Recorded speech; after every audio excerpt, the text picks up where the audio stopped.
வணக்கம் நண்பா, welcome to my channel. இந்த வீடியோவில் வந்து பார்த்தோம்னா 10/12/2024 டியர் லாட்ரி 1 மணிக்கான கெஸ்ஸிங் வந்து பார்க்க போகிறோம். ஸோ வீடியோவை கடைசி வரைக்கும் பாருங்கள். நீங்கள் நம்ம சேனலுக்கு சப்ஸ்கிரைப் பண்ணணும் மறக்காமல் சப்ஸ்கிரைப் பண்ணி பக்கத்தில் இருக்கக்கூடிய பெல் ஐக்கன் ஆலில் வைங்க. அப்போ தான் நம்ம போடக்கூடிய வீடியோலாம் நோட்டிஃபிகேஷனில் வரும். இப்போ வாங்க வீடியோவை ஸ்டார்ட் பண்ணலாம். ஃபர்ஸ்ட் ஆல் மோடுக்கான சிங்கிள் நம்பர் பார்த்தீங்கன்னா 4.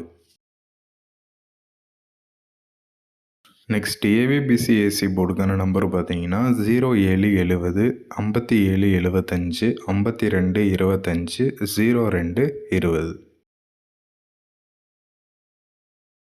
3 டிஜிட்டுக்கான நம்பர் பார்த்தீங்கன்னா 074 பாக்ஸு 524 பாக்ஸு 024 பாக்ஸு 574 பாக்ஸ். டோட்டலாக ஒரு 4 பாக்ஸ் நம்பர் இருக்குது. ஸோ அவ்வளோதான் இன்றைக்கான 1 மணிக்கான கெஸ்ஸிங். நெக்ஸ்ட் வீடியோவில் வந்து பார்க்கலாம். ஸோ தேங்க்யூ ஃபார் வாட்சிங் நண்பா. மறக்காம நம்ம சேனலுக்கு சப்ஸ்கிரைப் பண்ணி பெல் ஐக்கன் ஆல்ல வைங்க. தேங்க்யூ.